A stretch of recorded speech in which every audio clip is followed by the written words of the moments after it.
Chris from Maid. Thank you so much for joining me, everybody. And I have here Chris Tapp from the Cold Stairs. Hey man, how are you? I'm good. I'm good. Yourself? Thank you for having me, Chris. I'm doing great. Thank you for joining us. I love your cap. I'm a bit of a cap man myself, and I'm sorry if I'm rocking an inappropriate football team here, but yours is amazing. I love the Raiders, man. Yeah, Do anything you? with some skulls and some pirates, I'm all about it. Yeah. Tell me about the Cold Stairs. If we let's do the elevator pitch thing. If you had 10 seconds to introduce someone to the band to get them to want to go away and listen to the Cold Stairs, what would you say? We're a band that writes songs about things that we know and love. If you like blues rock, if you like things that are gritty and dirty, you're probably gonna dig what we do. We try to be as honest and as forthbearing as we can about our influences and trying to bring a little bit more rock and roll and a little bit more dirty blues back into the world. So dirty blues is a good description. I've struggled to kind of describe you, and I hate labeling music. I hate labeling bands, but obviously in what I do, we kind of have to do it to an extent. But yeah, dirty blues is fantastic. Our tour manager in Europe started calling us Mojo Rock, and I think that maybe is a good term. We've been using that for a little bit, but it's rock and roll that's influenced by um, really a lot of the British blues and then the early American blues. But all I say that, and all the bands that we really idolized were all just rock and roll that was influenced by the blues. So Tell me about you, about yourself. How did you get into music? What were your influences? What did you want to be? What made you want to pick up that guitar in the first place? I started playing piano at 4. I was a kid that was at my grandparents a lot. My dad worked all the time. He owned automotive stores, and I spent a lot of time with my grandparents when I was young. My granddad was a big music fan, as was my grandmother and my great aunt, and there was music on the TV or music on the record player over there all the time. But whenever I was 4, I saw Jerry Lee Lewis and Jimmy Swaggart doing this piano thing on television, and I told my granddad, I want to play piano, and that was exciting to him. I came over there like a week later, and he had bought a piano and started me on piano lessons. So um, I played piano from 4 until 13. And at 13, I was playing in a band, and my best friend was playing guitar at the time, but I was trying to communicate these songs to him, and he was having difficult playing, have a difficult time playing on my guitar. And I was just like, well, to hell with it. I asked for a guitar and I started playing guitar at that point. And I'm sure I've said it before. I think a lot of that was also I was back behind the keyboards, and I think he was getting a lot more of the smiles from the girls out on the front with the guitar. So um, sadly, that was probably part of it too. But um, and then I started playing guitar at 13. I will tell you that I've had this discussion with some friends that teach guitar lately, and I when I started playing guitar, I didn't sit down and say, okay, I want to learn to play guitar and play very well. I just was, what is the shortest distance for me to start writing songs on guitar? Um, so as soon as I figured out bar chords, power chords, or whatever, I didn't really try to learn anything else on guitar for a while. It wasn't probably until about 10 years ago that I really decided, hey, maybe I'd really like to be a better guitar player and a good guitar player. But to me, it was always a tool for songwriting. And I had been playing and trying to write songs since I was probably 5 or 6.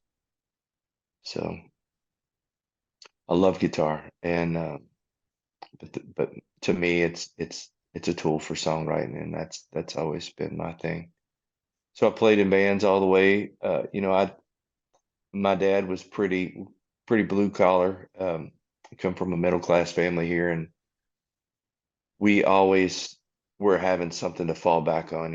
And so my dad was adamant about me getting a degree, and so my degree's in history. And I was working in a factory, uh, not doing anything with history, but I was working in a factory welding frames for cars for about 7 years, and getting off at night, driving a couple hours to Nashville, playing music down there, and um, we just got Brian and I got fortunate.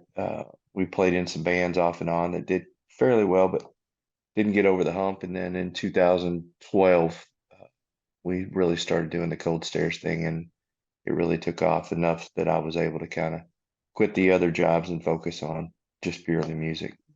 It's been a lifetime thing for me. I'm a lifer, as they say. You've just done a tour over here, you know, coming back from Maid headlining Phoenix stage. How do you feel about that, and what are you kind of hoping for? Super excited. We were following, we've been following the festivals over there for a while now with Ramblin' Man, and then was super excited to see another festival in Maidstone. We're just excited to get over there and play. So a lot of our friends are playing in the festival this year, so we're excited to see some of the other bands that we're compadres with. But just excited to get back out on a stage outside and play loud music and have the fans over there. The fans are always so great in Britain and the UK, and just so enthusiastic about live music, and especially the kind of music that we play. So it's gonna feel like coming home. Super excited.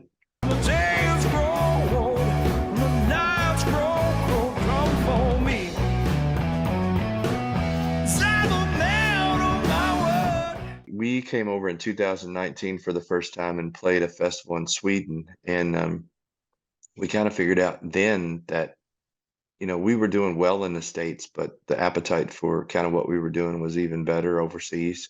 So now we've had 3 tours through Europe and Scandinavia. This will be our third time coming to the UK, and I think it also helped us a lot in the States, because I think the venues and a lot of the fans here in the States were like, oh, these guys are kind of breaking in Europe. And so, yeah, it's and also, especially in the UK, the majority of the people that we idolize were in bands, whether it's Zeppelin and Free and all the bands that we really liked, Fleetwood Mac, were all from Britain. So for us, it's like trying to prove ourselves in the place that the music that we love began. And then also the last few shows of the last tour in the UK were just off the hook. Everybody, I felt like we were building that momentum. So we plan on trying to be over there at least once a year, but maybe twice a year, just to keep that growing. You've probably answered it a million times, but tell me about the name. Where did the cold stairs come from? Twofold. I was a huge Black Crowes fan growing up, and I always liked that song "Stare It Cold," and so that was kind of probably in the back of my mind. But the first show that Brian and I played as a Cold Stairs as a two-piece, I was overcompensating for not having a bass player. I think I had 5 or 6 amps, and people had seen us play in the band previous to this one, but they hadn't seen us do the Cold Stairs thing yet. I had devised this incredible contraption to be able to play the bass along with the guitar. So the first song, I always used to say that we were structured somewhat like Highway to Hell, where you'd have just a guitar in the verse, and then the bass would come in the chorus or the bridge. And whenever I kicked everything in, I think everybody was kind of paying attention, but when I kicked all the amps in, I think it was almost like the old commercial where the guy's hair gets blown back by the speakers. It was loud, and I just remember walking off stage at the end of the show, and Brian saying, "Hey, what do you think, man?" They were just kind of, they looked dumbfounded. I said, "Yeah, man, we just kind of got the cold stares." And everybody loved it, but I think that they didn't know, afterwards we came back out and everybody went nuts, but we didn't know. And man, we've had a ton of bad names before, and that name just kind of stuck. And I remember we played right when we started. We played a show with Rocco DeLuca in Nashville. In the middle of his set, he said, "I didn't get to hear the opening band, but I heard that they were awesome. But I know they have a much cooler name than I do." So I was like, "Okay, well, I guess everybody likes the name. Well, stick with that." But there's a lot of that in the States. Everybody's kind of friendly in Europe, I feel like, versus the States. But a lot of places we go in the States, you get that evil eye, you get that cold stare. uh, It's fitting. I'm going to ask you for some of the horrible names that you tried out beforehand. At one time we had discussed the show ponies. I forget what else. We were in a band prior to this called Shelby because I'm a big car guy, and I was like, oh, we're gonna name the band Shelby, but nobody realized, it was Shelby after, a Mustang. Everybody was like, oh, it's Shelby. Is that like somebody's niece? It's like, so we never had really cool names. I think we might have had a couple tossed around but way back, but it's difficult, man. And I get super aggravated at bands because there's so many bands that just steal names from other bands. It's like I'm a big fan of the Cult. The Cult was a band that I grew up on and loved. And then I noticed my kid was listening to a band called Cults. I'm like, how freaking lazy is that you couldn't Google? Don't steal the band's name. There's so much of that.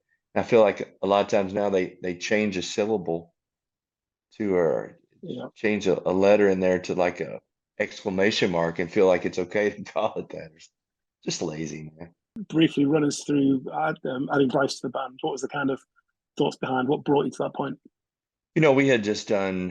We had done almost 10 years, 8 years of being a duo. And, it's twofold. In one way, having that structure of being able to only write for a band that's going to perform as a two-piece. We never wanted to use tracks and we never wanted to do, you know, sequencers and all that stuff. So I just felt like it got somewhat limited. And the other thing is about 10 years ago, I really thought, well, you've been playing guitar for a pretty long time, let's commit a little bit to it, and wanted to become a little bit, just focus a little bit on my playing and getting better. And then, it got to a point where I was like, okay, there's a lot of things I like to be doing live that I can't do as a two-piece. And then the other thing was we had done a run in Europe, and then Mascot, our record label, it came out. A few of the people from the label came out and saw us, and afterwards they were like, "Yeah, you guys were amazing. The only thing is that we missed the solos, from the record." And I was like, "Well, I can't play them live the same way." Um, and Lauren, a couple of people there were like, "Oh, well, the solos are so good, though." And when we came back to the States, I just told Brian, I said, "Look, man, I'm kind of burnt out on having the same recipe as a two-piece, and let's give somebody a try." We had actually tried a couple bass players, probably 4 years in, 5 years in, and um, great, uh, great musicians. It just didn't fit at the time. And then Bryce was somebody that we were friends with, and we knew in town, and he kind of had a hold that he could try it out, and I already knew it would fit. He's just a great player. The other thing is he came in the first rehearsal and he had memorized the entire catalog. He had gone and done the work, and it just fit. We went into Voices record. We wanted to do something that we weren't limited to thinking about how are we going to pull this off, live as a two-piece. So it was it was just time. And now it's like I can't believe we went that long as a two-piece. The other thing is to be honest, I got sick and tired of the comparisons to Black Keys and White Stripes because we're really not like either one of those bands. I have a huge admiration for the songwriting for both those bands, but um, when you saw us live as a two-piece, it really felt like a four-piece with the bottom end and the bass. And but so now we're a three-piece, and they said, well, you're really into the Cream or Hendrix or whatever else. I'd much rather have those comparisons than the two-piece thing. I think the two-piece thing is kind of tired, but just my opinion. How do you feel about the music business? I mean, let's. I mean, we've gone from to from vinyl to tapes to CDs to back to vinyl, streaming. We've gone, the importance of live and merch and auto tune is everywhere. And now we've got artificial intelligence taking over apparently. So where do you see the music business in 10 years, and where do you see the cold stairs in there? Man, I have no idea. I think it's kind of the Wild West out there, and I'm somewhat afraid of what AI. I mean, hearing some of the Beatles songs and some of those songs with the AI generated voice, I think that our governments are so behind on protecting the rights of artists in general that I hope that they get out in front of it and do something about it. Because if they don't, I don't know. You're going to have people making a lot of money off of things that they really didn't create, you know. Um, I mean, we've literally worked decades to get to the point we are, good or bad, you know. It's we've we put in a lot of time to do that, and I know a lot of other artists have. Yeah, I don't like the shortcuts, you know, when people decide. So I don't think that there's really a shortcut. And if electricity goes out around the world and we go back to the Stone Ages, we can still perform our stuff banging on rocks and an acoustic guitar. And I feel like, you know, I don't want an AI generated painting. I want a painting that somebody had the love and the pain to put the you know, the paint on the canvas. So I don't know. I don't know where it's going to go. I will say that initially my thought on streaming was really, really negative, and it really hurt because we were selling CDs and stuff, and then that just went away. But the only good side and upside to streaming is that when we toured Europe the first time, you know, we would play places, and now still in the States we play places, and people will be at the venues and they'll say, "Well, I just heard you on Spotify last week," or "I was listening to a playlist and you guys were in it," or "A friend sent me a link on Spotify or Apple Music and turned me on to you guys." It does help drive ticket sales. If you are touring, it does help bring people out to the shows. And prior to streaming, you know, there's no way we could have gone over to Europe and played without supporting a really big band and gotten known at all. So I'm thankful for that. I think if we can get the streaming revenue up a little bit, um, you know, where at least bands can make a minimum wage doing that, um, then I think that's, you know, that's the route to go. And I think we got to get ahead of the AI thing and cut that up. I don't like the auto tune stuff. I don't like any of that. We don't fool with any of that stuff. I just, you know, I think hopefully, I mean, I don't even know how you police that. You come see a band live. It's like everybody talking about Kiss using all the backup tracks and the fake vocals, Motley Crue doing the same thing. It's like, do we need police there to make sure that the bands are playing live, performing live? If I'm paying $200 for a ticket, I want to see the band actually perform. I don't want to hear a CD thing. So I don't know what the cure is that for that is. Only thing I can tell you is if you see us play live, we're playing our instruments, we're singing songs, good or bad. There's a couple shows on this tour that came in with a sore throat, and you go out there and you struggle through it, you do your best and you give it your all. And I don't want the handicap of having to use some kind of tracks or something. So I don't know. The good news with the vinyl thing is that that's been amazing because, you know, it's given us another avenue to create some income on tour. We did so well on this last tour in Europe on merch and album sales, and we're so blessed and so fortunate to do that because it really, really helps, you know, so much. So I'm glad whatever the next thing is that we can sell that, because I also think that fans are eager to support you. They know you're not making money on streaming. They know it's tough out there. It's expensive. So they want to support you and they wanted to do that. And then on the flip side of us, we know it's tough out there for fans. So we try to keep ticket prices low. We try to keep merch sales low so that we're cognizant of the whole world's busted right now. You know, everybody's working their ass off trying to make ends meet. So it's a two-way street. Obviously, that was quite negative. But so good things for the cold stairs this year. What have you got lined up this year and next year? Yeah. So we've got the tour coming up in the UK and the festival in Made of Stone in the States. We've got a couple more festivals. We've got a festival in Maryland next Thursday that we're playing, and we've got a Brew York, a festival in New York that we're playing later this year in the States. We've got a run down through Florida and maybe out west before the end of the year. And then next year we're closing leads on a bunch of festivals, another tour to Europe and in the UK. So we're staying at it. This record has been out now for a few months. We're working on another record now. We've got another single that comes out next Thursday, July 7th. That was a B-side off the record. And then hopefully in the fall, we'll start dropping the next record. That's the other thing is I feel like it for bands that are working hard that you really should be putting out two records a year or multiple releases a year. because the cost of recording is greatly decreased, and it's easier to make those records.